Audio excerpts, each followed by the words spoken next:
কিতাবা ইমরান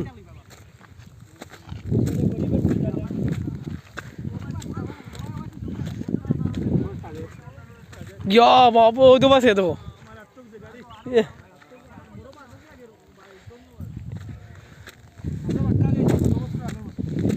এত সুন্দর প্লেস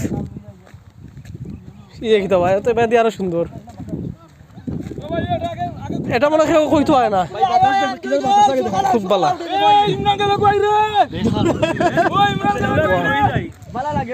আমরা বাড়ির সাইডেও তো সুন্দর দেখা আছে ওই তো বাতাস লাগে লাইবো নি না লাইব না আই লাভ ইউ এটাই বাস্তব ওই দুবাই দেখ এটা তো আরো সুন্দর ভাই ওয়াও এটা তো আরো সুন্দর ঠিক আছে খুব সুন্দর সাজু ভাই